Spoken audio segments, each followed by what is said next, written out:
الحمد للہ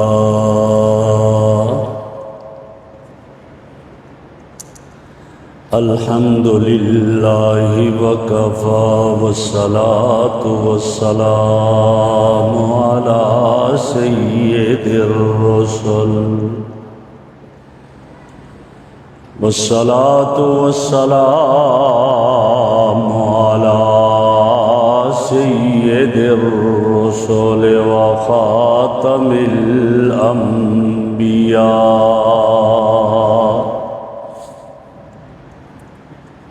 وعلى آلہ واصحابہ واہل بیتہ اجمعین اما بعد فاعوذ باللہ من الشیطان الرجیم بسم اللہ الرحمن الرحیم الم یجدک یتیما فآوی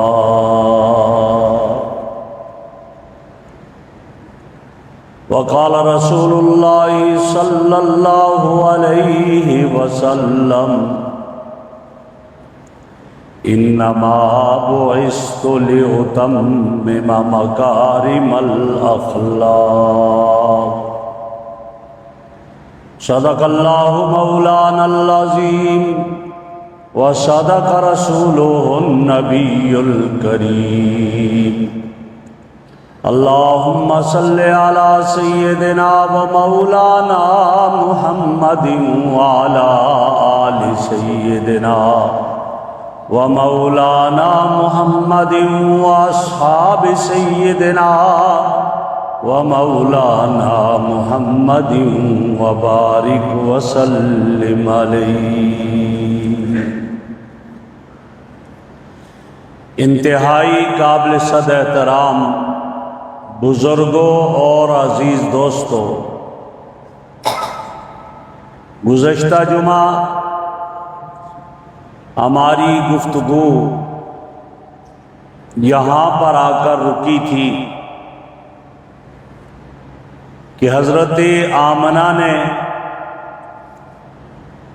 اپنے فرزند حضرت محمد الرسول اللہ صلی اللہ علیہ وسلم کو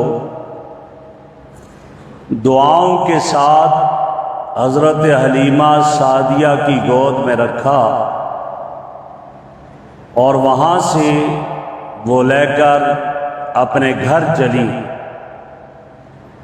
اور جب گھر میں پہنچی تو بڑی برکتیں ہی برکتیں، وہ بکریاں جن کے تھنوں میں دودھ نہیں ہوا کرتا تھا اتنا دودھ ہونے لگا کہ پڑوسیوں کو بھی دینے لگے۔ وہ اٹھنی جو مریل سی پڑی ہوئی تھی اٹھ نہیں سکتی تھی، جب آپ صلی اللہ علیہ وسلم وہاں پہنچے تو اس اونٹنی کا دودھ آ گیا اس کے تھنوں میں اور وہ ہر طرف تقسیم کیا گیا۔ یہ برکتیں تھیں۔ حضرت حلیمہ سعدیہ فرماتی ہیں کہ پہلے میری چھاتیوں میں اتنا ہی دودھ ہوتا تھا جو میرا بیٹا پیتا تھا، آپ علیہ السلام کی تشریف آوری سے میرے اپنے اندر بھی انقلاب آ گیا، کتنا دودھ ہو گیا کہ اب میرے دونوں بیٹے دودھ پی کر آرام سے سو جاتے۔ یہ تو آپ کی برکتیں تھیں، اسی لیے کہنے والے نے کہا قدم قدم پہ برکتیں، نفس نفس پہ رحمتیں، جہاں جہاں سے وہ شفیع آسیاں گزر گیا، جہاں نظر نہیں پڑی وہاں ہے رات آج تک، وہیں وہیں سحر ہوئی جہاں جہاں سے گزر گیا۔ آپ کی وجہ سے یہ رحمتوں کا نزول ہے اور برکتوں کا نزول آیا وہاں پر آپ علیہ السلام کی وجہ سے۔ آپ تشریف لائے تو یہاں میں آپ کو ایک یہاں نکتہ دینا چاہ رہا ہوں کہ حضرت محمد عربی صلی اللہ علیہ وسلم کو جب ماں نے دعا کر کے بھیجا تو اس وقت آپ محمد ابن عبداللہ تھے، اور جب ماں کی دعا کا یہ صدقہ نکلا کہ واپس آئے تو محمد الرسول اللہ بنے۔ یہ ماں کی دعا ہے، اور اس پر میں اور آپ غور کریں تو ہمارے سامنے اس کی کئی مثالیں ہیں۔ آپ غور کریں اور دیکھیں کہ جب حضرت اسماعیل علیہ السلام حضرت ابراہیم کے ساتھ جا رہے ہیں تو وہ اسماعیل کی حیثیت سے جا رہے ہیں، اور ماں اپنے بیٹے کو دعا کر کے حضرت ابراہیم کے ساتھ بھیج رہی ہے، اور جب واپس آئے تو ذبیح اللہ بن کر آئے۔ یہ ماں کی دعا کا صدقہ ہے۔ اس لیے اپنی ماں کو کم نہ سمجھا جائے، ماں کی دعا کو حاصل کیا جائے، اور ماں کی دعا انسان کو کہاں سے کہاں تک پہنچا دے گی۔ آپ گاڑیوں پہ پڑھتے ہوتے ہیں، پیچھے کیا لکھا ہوتا ہے؟ ماں کی دعا جنت کی ہوا۔ یہ وہاں لکھا ہے گاڑی پر، لیکن کاش کہ اس کے دل میں بھی یہ نقش ہوتا کہ ماں کی دعا جنت کی ہوا ہے، یہ پھر ماں کو کبھی گالیاں نہ دیتا، یہ پھر ماں سے کبھی نہ لڑتا، یہ سمجھتا کہ جنت کی ہوا مجھے جب لگے گی کہ جب میری ماں مجھ سے راضی ہے۔ تو بہرحال آپ علیہ السلام حضرت حلیمہ سعدیہ کے ہاں رہے، اور درمیان میں آتے تھے، پھر واپس وہ لے جاتی تھی حضرت آمنہ سے ملا کر۔ اس طرح درمیان میں کچھ واقعات پیش آئے۔ ایک دن آپ کی رضائی بہن شیمہ اپنی والدہ حلیمہ سے کہتی ہے کہ میں بکریاں چرانے جب جاؤں گی جب مجھے میرا بھائی ساتھ جائے گا۔ ایک روایت میں یہ ہے، اور ایک روایت میں یہ ہے کہ آپ صلی اللہ علیہ وسلم حلیمہ سعدیہ کے پاس رہتے، اور حضرت شیمہ اور اس کا بھائی دونوں بکریاں چرانے چلے جاتے، تو یہ پریشان اپنی والدہ رضائی ماں سے کہا کہ میرا بھائی اور بہن کہاں جاتے ہیں؟ کہا وہ بکریاں چرانے جاتے ہیں۔ کہا نہیں، میں بھی ساتھ جایا کروں گا۔ اس نے کہا نہیں، ہم نے تو آپ کو آپ کی خدمت کے لیے لایا ہے، آپ کو نہیں بھیج سکتے، آپ کی حفاظت ہم کریں گے۔ کہا نہیں، میں جاؤں گا۔ بہرحال ایک دن شیمہ بیٹھی نہیں گئی، کہا گیا کیوں نہیں جا رہی ہو؟ یہ تنگ ہو جائے گا۔ کہا امی جان آپ کو معلوم نہیں، ایک دفعہ یہ میرے ساتھ میرا بھائی گیا تو عجیب منظر تھا کہ میں جہاں جاتی میرے اوپر بادلوں نے سایہ کیا ہوتا تھا اس کی وجہ سے، اور اس کی وجہ سے تو میں دھوپ سے بچتی رہی ہوں۔ پھر بکریاں چر کر آ کر بیٹھ جاتی اور اس کو دیکھتی رہتی، اور میں واپس آتی تو بکریاں سیر ہوتی، مجھے ذرا بھی تکلیف نہیں ہوتی تھی۔ یہ نہ ہو بکریاں ادھر ادھر بھاگتی ہے، میں بکریوں کے پیچھے دوڑتی رہتی ہوں، اور میں اس طرح نہیں جا سکتا۔ بھیجا، آقا دو عالم صلی اللہ علیہ وسلم کو ساتھ جاتے تھے، بکریاں چراتے واپس آ جاتے۔ ایک دن شیمہ اور اس کے بھائی عبداللہ دوڑتے ہوئے آئے۔ اماں جی، پوچھا کیا بات ہے؟ کہنے لگے رجلان قتلا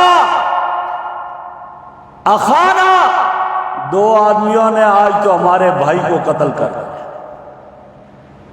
حلیمہ سعدیہ گھبرا گئی، دوڑتی ہوئی گئی، اور ان کے قبیلے کے لوگ بھی دوڑتے ہوئے گئے، قبیلہ بنو سعد کے۔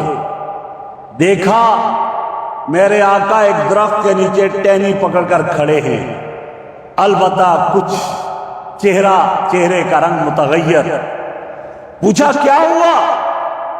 تو فرمایا کہ پتہ نہیں، دو آدمی آئے اور مجھے لے جا کر لٹایا اور میرا سینہ چاک کیا، اس سے میرے دل کو نکالا اور دل کو نکال کر دھویا اور اس میں سے کچھ ایک ٹکڑا پھینک دیا اور پھر دوبارہ سینے میں ڈالا اور سی دیا۔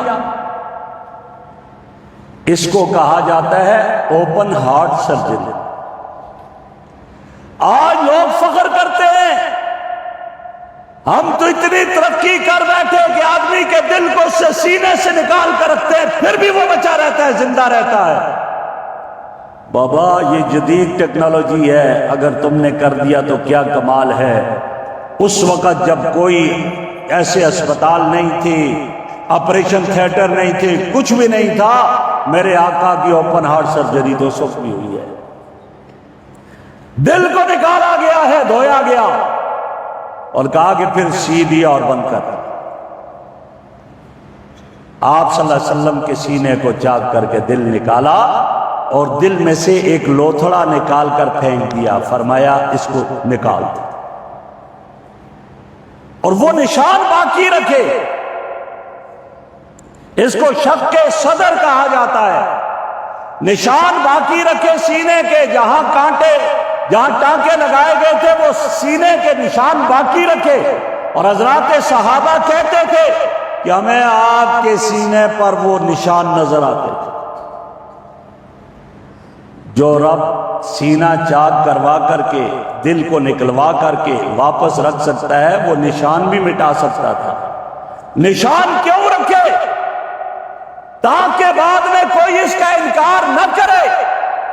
کافروں نے تو کیا، کئی کلمہ پڑھنے والوں نے بھی اس کا انکار کیا ہے کہ شق صدر نہیں ہوا، شرح صدر ہوا ہے۔ شرح صدر کوئی کمال نہیں ہے، وہ تو اللہ نے قرآن میں بھی کہہ دیا ہے الم نشرح لک صدرک اور رب شرح لی صدری۔ شرح صدر تو ہے ہی ہے، من یرید اللہ بخیر یفقہ فی الدین، اللہ اس کو دین کی سمجھ دیتے ہیں اور شرح صدر فرما دیتے ہیں۔ یہ شرح صدر نہیں تھا، یہ شق صدر تھا۔ آپ صلی اللہ علیہ وسلم کا سینہ مبارک چاک کر کے دل کو دھو کر رکھ دیا۔ حلیمہ سعدیہ گھبرا گئی۔ حلیمہ سعدیہ نے کیا کیا؟ اب واپس آئیں اور آپ صلی اللہ علیہ وسلم کو حلیمہ سعدیہ ایک کاہن کے پاس لے کر گئے کہ یہ کیا ماجرا ہے، آپ بتائیے۔ اس نے دیکھا، انہوں نے کہا پیدائش کب ہوئی ہے؟ فلاں وقت تاریخ میں اور فلاں فلاں۔ اس نے دیکھ کر کہا، کہنے لگا یہ بہت بڑا آدمی بنے گا، یہ نبی بنے گا، لیکن اس کی حفاظت بہت ضروری ہے، اس کے دشمن بہت زیادہ ہے۔ اب حلیمہ سعدیہ اور گھبرا گئی اور آپ صلی اللہ علیہ وسلم کو لے کر آئیں اور آ کر حضرت آمنہ کے حوالے کیا، یہ اپنا بیٹا لے لو۔ کہا حلیمہ پہلے تو زبردستی لے جاتی تھی، پچھلی مرتبہ منتیں کر کے لے گئی، اب کیوں واپس کر رہی ہے؟ حلیمہ سعدیہ نے بتایا کہ یہ ماجرا ہو گیا ہے۔ تو حضرت آمنہ کا عجیب جملہ تھا، فرمانے لگی میرے بیٹے کو کوئی کچھ نہیں کر سکتا، اس لیے کہ جب پیدا ہوا میں نے دعا کی تھی اور میں نے کہا تھا اعوذ بک باللہ الواحد الاحد من شر کل حاسد اذا حسد۔ میں نے اس وقت یہ کہا تھا کہ میں اکیلے اللہ واحد احد اللہ کی پناہ میں آپ کو دیتی ہوں، ہر حسد کرنے والے کے حسد سے اور ہر شریر کے شر سے۔ میں نے اس وقت اسے اللہ کی پناہ میں دیا ہے، میرے بیٹے کو کوئی تکلیف نہیں پہنچا سکتا۔ 4 سال کے ہیں، واپس آگے مکہ مکرمہ میں رہنے لگے حضرت آمنہ کے پاس۔ اب حضرت آمنہ کو اس کے والدہ کے خاندان کی طرف سے پیغام آتے، ہم دیکھنا چاہتے ہیں اپنے بیٹے کو دکھاؤ، سنا ہے چلنے پھرنے کے قابل ہو گیا۔ اور نبی اکرم صلی اللہ علیہ وسلم کی پرورش تو اللہ نے فرمائی تھی، عام بچہ 4 مہینے میں بات نہیں کر سکتا، میرے آقا 4 مہینے میں فصیح بلیغ باتیں کیا کرتے تھے، صاف واضح سمجھ آنے والی بات۔ اور لکھا ہے کہ اگر ایک بچہ سال میں جتنا بڑھتا تھا میرے نبی مہینے میں اتنا بڑھنے لگے، اور جو بچہ مہینے میں جتنی گروتھ کرتا تھا آپ کی ایک ہفتے میں اتنی گروتھ ہوتی۔ تو آپ چل پھر رہے تھے، گویا آپ تھے 6 سال کے جب آپ مدینہ اپنی والدہ کے ساتھ گئے، لیکن لگ رہے تھے 12 سال۔ آپ علیہ الصلوۃ والسلام کو حضرت آمنہ لے کر مدینہ گئی، اور فرماتے ہیں کہ جب مدینہ پہنچے، مدینہ میں چرچا ہو گیا ہر طرف، ایک بچہ آیا ہے مکہ سے، بڑا پیارا بچہ ہے، تذکرے اور چرچے ہونے لگے۔ ایک یہودی بھی آ گیا اور کئی اس کے ساتھ آ کر دیکھا، اور دیکھ کر کہا نبی ہذہ الامہ، یہ اس امت کا نبی ہے، یہ اس امت کا نبی ہے۔ اب حضرت آمنہ کو پریشانی ہوئی کہ یا میرے بیٹے کو کوئی نقصان نہ پہنچا دے۔ درمیان میں حضرت آمنہ حضرت عبداللہ کی قبر پر گئی، تو آپ صلی اللہ علیہ وسلم فرماتے ہیں کہ جب میری ماں میرے باپ کی قبر پر گئی، روتی رہی بیٹھ کر، ہونٹ کچھ حرکت کر رہے تھے، پتہ نہیں کیا فرما رہی تھی، لیکن کہا کہ میرا وجدان یہ کہتا ہے کہ میری ماں میرے باپ سے بات کرتے ہوئے یہ کہہ رہی تھی کہ آپ مجھ سے وعدہ کر کے گئے تھے کہ میں واپس آؤں گا، میں اب تک انتظار میں ہوں، آپ واپس نہیں آئے۔ اگر آپ بول سکتے اور دیکھ سکتے ہیں تو آج دیکھو، اپنے پھول جیسے بچے کو دیکھو، اور یہ آپ کا پھول جیسا بیٹا میں آپ کے پاس لے کر آیا۔ فرمایا میری والدہ روتی رہی، میں بھی روتا رہا، پھر ہم چلے گئے۔ اب جب مدینہ سے واپسی کا سفر ہوا، ابوا کے مقام پر میری والدہ بیمار ہو گئی اور وہاں ان کا انتقال ہو گیا۔ فرمایا میں چھوٹا سا تھا، میں چارپائی پکڑ کر اس کے سرانے کی طرف روتا رہا۔ بہرحال پھر آپ صلی اللہ علیہ وسلم کی والدہ کی تدفین ابوا میں ہوئی، ابوا میں تدفین ہوئی، لیکن بعد میں یہ ہوا کہ جب وہاں پانی آیا تو پھر آپ نے ان کو وہاں سے نکالا اور نکال کر جنت المعلی میں تدفین کروا دی۔ تو فرمایا کہ میں وہاں سے ساتھ، چونکہ ایک باندھی بھی تھی، تو فرمایا مجھے باندھی لے کر چلی اور ہم دونوں گئے، اور ادھر عبد المطلب اپنے پوتے کی انتظار میں بار بار بے چین، دور سے دیکھا کوئی عورت آ رہی ہے تو سمجھے وہی، تو دیکھا اکیلی کیوں ہے، کہا جب قریب پہنچی تو کہا کہ آمنہ کہاں ہے، تو کہا وہ فوت ہو گئی ہیں اور اس بچے کو میں لے کر آ گئی۔ عبد المطلب نے میرے آقا کو اپنی چھاتی سے لگایا، اور حضرت عبد المطلب میرے آقا صلی اللہ علیہ وسلم کی دیکھ بھال کرنے لگے۔ لیکن شان دیکھیں، لکھا ہے کہ عبد المطلب اس کی مجلس لگا کرتی تھی خانہ کعبہ کی دیوار کے ساتھ دروازے کے سائڈ پر، اور وہاں بچھائے جاتے تھے بچھونے، بڑے بڑے لوگ آتے، انتظار میں رہتے، عبد المطلب سے پہلے کوئی نہیں بیٹھ سکتا تھا، اور عبد المطلب کی مجلس پر عبد المطلب کے بیٹوں میں سے بھی کوئی نہیں بیٹھ سکتا تھا، لیکن میرے محبوب جب آتے آتے ہی سب سے پہلے جا کر وہاں بیٹھ جاتے، ان کی مجلس پر بیٹھ جاتے۔ روکا گیا کہ آپ یہ کیا کرتے ہیں؟ عبد المطلب کو پتا چلا، تو کہا خبردار میرے پوتے کو نہ روکو، ان ھذا لشان ان ابنی ھذا لشان، یہ میرا پوتا، اس کی بہت بڑی شان ہے، یہ بڑی شان والا ہے، اس کو نہ روکو۔ کوئی نہیں عبد المطلب کی جگہ پر بیٹھ سکتا تھا، لیکن میرے محبوب صلی اللہ علیہ وسلم وہاں تشریف فرما ہوتے تھے، اور آپ صلی اللہ علیہ وسلم وہاں بیٹھا کرتے تھے۔ یہ آپ صلی اللہ علیہ وسلم کی کیفیت ہے۔ آپ علیہ الصلوۃ والسلام کا بچپن سب سے اعلیٰ نرالا بچپن تھا، سب سے اعلیٰ بچپن تھا آپ علیہ الصلوۃ والسلام۔ پھر عبد المطلب کے انتقال کے بعد آپ ابو طالب کی نگرانی میں چلے گئے۔ عبد المطلب سردار تھا، لیکن کچھ پیسہ نہیں بچتا تھا، کیوں؟ سخی آدمی تھا۔ پھر جو لوگ حج پر آتے پانی پلاتے، انہیں زمزم میں شہد ملا کر پلاتے، کھانا کھلاتے، شریف کھلاتے، اس لیے کچھ نہیں ہوتا تھا۔ اب اس کے بعد جب آپ ابو طالب کے پاس آئے، ابو طالب کے یہاں تو بالکل کچھ نہیں ہوتا تھا۔ کہا ہے، لکھا گیا ہے کہ جب ابو طالب کے ہاں میرے آقا دسترخوان پر بیٹھتے تھے تو تھوڑی سی روٹی بھی سب کو پوری ہو جاتی تھی، اور جس دن آپ دسترخوان پر نہیں ہوتے تھے تو وہ کھانے پر بچے لڑنے لگ جاتے تھے۔ یہ کیفیت۔ ابو طالب نے کہا آج کے بعد اس وقت تک دسترخوان نہیں لگے گا جب تک میرا محمد دسترخوان پر نہیں آئے۔ آپ صلی اللہ علیہ وسلم آتے، بیٹھتے، دسترخوان لگتا، آپ کی برکت سے سب کو کھانا ملتا اور سب کھانا کھا لیتے، سیر ہو جاتا۔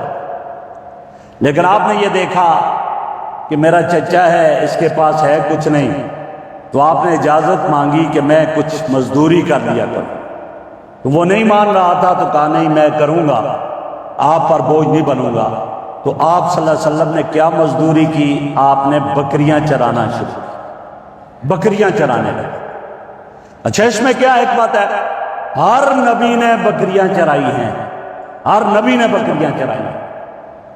وجہ، باقی جانور تو ریوڑ کے ریوڑ اگٹھے جاتے ہیں، جب انہیں چلاؤ تو چل جاتے ہیں، روکو رک جاتے ہیں۔ بکری سب سے شریر جانور ہے، کبھی ادھر بھاگے گی، کبھی ادھر بھاگے گی، کبھی ادھر بھاگے گی۔ بکریوں کو کنٹرول کرنا بڑا مشکل ہے، اور ہر نبی نے یہ اس لیے چرائی کہ کل امت کو کنٹرول کریں گے۔ حضرت موسیٰ علیہ السلام کے بارے میں آتا ہے کہ بکری ایک بھاگ گئی، پیچھے دوڑتے رہے، آخر میں جب پکڑے گئی تو اس کو ڈنڈا مارا زور سے۔ اللہ نے وحی بھیجی، کہا میرے موسیٰ ایک بکری تجھ سے بھاگ گئی، تجھے اتنا غصہ آیا کہ اس کو اتنا ڈنڈا مار دیا؟ میرے بندے جن کو میں نے پیدا کیا مجھ سے تو ہر وقت بھاگتے رہتے ہیں، میں کہتا ہوں مسجد آؤ یہ کہیں اور جاتے ہیں، میں کہتا ہوں فلاں طرف آؤ یہ اور طرف جاتے ہیں، میں کہتا ہوں ادھر آؤ یہ ادھر جاتے ہیں، لیکن میں رب ہوں، میں آج تک انہیں نہیں مارتا، میں معاف کر دیتا ہوں، اور تو نے ایک ہی بکری کو مار دیا۔ اس طرح انبیاء کی تربیت کے لیے بکریاں چلانے کا نظام ہے۔ تو آپ صلی اللہ علیہ وسلم بھی بکریاں چلاتے تھے۔ ایک دن ایسا ہوا، شادی ایک تھی، تو آپ علیہ السلام نے، جو آپ کا دوسرا ساتھی بھی تھا، اس سے کہا بھائی تم ایسا کرو، کل امارات کو ہمارے ہاں شادی ہے، تو کل تم بکریاں چرانا، میں ذرا دیکھوں ہمارے خاندان میں شادیاں کیسے ہوا کرتی ہیں۔ اور آپ صلی اللہ علیہ وسلم کو بچپن سے ہی نہ گانے سننے کا، میوزک کا شوق تھا، اور نہ قصہ کہانی سننے کا شوق تھا۔ فرمایا، اس نے کہا ٹھیک ہے، آپ اس شادی میں گئے اور ابھی قصہ کہانی کا آغاز نہیں ہوا تھا کہ رب نے آپ پر نیند مسلط کر دی، پوری رات سوئے رہے، صبح جب سورج نکلا آپ بیدار ہوئے، کوئی بھی وہاں آدمی نہیں تھا۔ اللہ نے اپنے نبی کو ایسے بچایا۔ آپ نے سوچا کہ شاید یہ مجھے تھکاوٹ کی وجہ سے نیند آئی ہے، دوسری رات بھی شادی ہے۔ پھر آپ گئے کہ میں دیکھوں تو صحیح، اب اس وقت یہ گانے باجے ہونے تھے، تو اس طرح کے آپ علیہ السلام نے، ابھی وہ شروع فنکشن نہیں ہوا، اللہ نے آپ پر نیند کو مسلط کر دیا، اور جب بیدار ہوئے وہاں کچھ بھی نہیں تھا، سورج نکل گیا تھا۔ یہ کیا تھا؟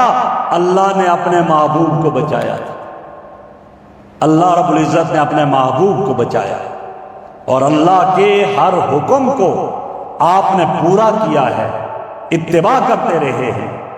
میرے بھائی، مجھے اور آپ کو بھی یہی حکم ہے کہ ہم اللہ کے حکموں کو مانیں، لیکن آج ہم اس میں طرح طرح کی تعویلات کر لیتے ہیں، جیسے تعویلات بنی اسرائیل نے کی تھی۔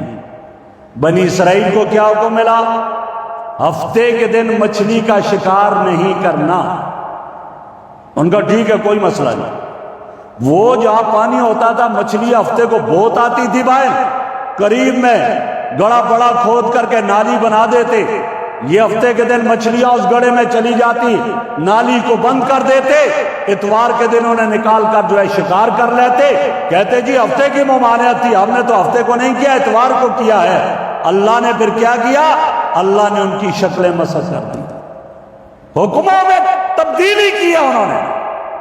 اور آج ہمارے ہاں بھی یہی ہے، ہم بھی تعویلات کے دروازے کھلے ہیں۔ میں ایک مثال آپ کے سامنے عرض کرتا ہوں۔ میرے آقا ابو طالب کے ہاں تھے، مزدوری کرتے تھے، بکریاں چرانے سے پہلے ایک جگہ پر پتھر اٹھانے لگے، ابو طالب بھی ساتھ تھے، پتھر اٹھانے لگے۔ ابو طالب نے کہا چھوٹے سے تھے کہ آپ اپنی جو تہ بند ہے اس کو اتار دو اور اس کو آپ اپنے کندھے پر رکھ کر کندھا زخمی نہ ہو جائے، کندھے پر پتھر اٹھاؤ۔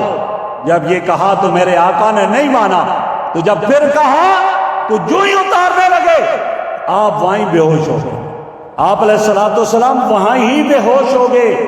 ہوش میں آئے تو کوئی سطر کھلا نہیں تھا، آپ نے یہ پسند نہیں کیا کہ میرا سطر کھلا ہو۔ لیکن آج میرے اور آپ کے معاشرے میں کیا ہے؟ ناراض نہ ہونا۔ آج یہ ہے کہ میرا بھائی اتنا چھوٹا پاجامہ پہن کر آتا ہے، جس کو آپ پتہ نہیں کیا کہ جانگیا کہتے کیا، وہ پہن کر آتا ہے کہ جب سجدہ کرتا ہے اس کا سطر کھل جاتا ہے، نماز نہیں ہوتی ہے اس کی، لیکن اس کا خیال نہیں۔ اور اسے کو بابا یہ کیا کرتے ہو؟ کہتے مولوی صاحب چپ ہو، تم نے اپنا دین بنایا ہوگا، اس میں کیا آ رہا ہے؟ شریعت میں ناف سے لے کر یہ گھٹنے یہاں تک کا کوئی حصہ بھی ننگا ہو نماز نہیں ہوتی ہے۔ یہ فرض ہے ڈھانپنا، مردوں کے لیے فرض ہے، نماز نہیں ہوتی ہے۔ لیکن یہ اس طرح پہن کر آتا ہے، کہتے نہیں اس میں کیا ہے؟ تو بابا یہاں نماز نہ پڑھو، یہاں پڑھو، ایسے ہوتی ہے، کہتے چھوڑو اپنا کام کرو، میں نے پڑھنی ہے۔ مسجد میں بھی آ کر پھر بھی شیطان کی بات ماننی ہے، اللہ کی بات نہیں ماننی، تو پھر کیا ہوگا؟ یہی ہوگا۔ اگر کوئی سمجھا بھی دیتا کہتے چھوڑو یار چھوڑو، وہ کہتا مولوی صاحب نے یہ کہا ہے، کہتا مولوی کو کیا پتا؟ مولوی کو پتا نہیں، جس نے 8 سال لگائے، جس نے حدیث کو پڑھا، جس نے فقہ کو پڑھا، اس کو پتا نہیں ہے۔ اور تجھے پتا ہے کہ جس کو نماز کے واجبات کی ترتیب سے یاد نہیں ہے، اس کو پتا ہے۔ کہتا مولوی کو کیا پتا ہے؟ وہ مولوی کے پیچھے نماز پڑھتا ہے، پھر مولوی کو نہیں پتا تو نماز تیری کیسی ہوگی؟ ذرا غور کر، ذرا سوچ۔ شریعت ماننے کا نام ہے۔ آج میرے معاشرے میں کیا ہے؟ میری بیٹی اتنا باریک لباس پہنتی ہے جو حرام ناجائز، کل کیا جواب دیا جائے گا؟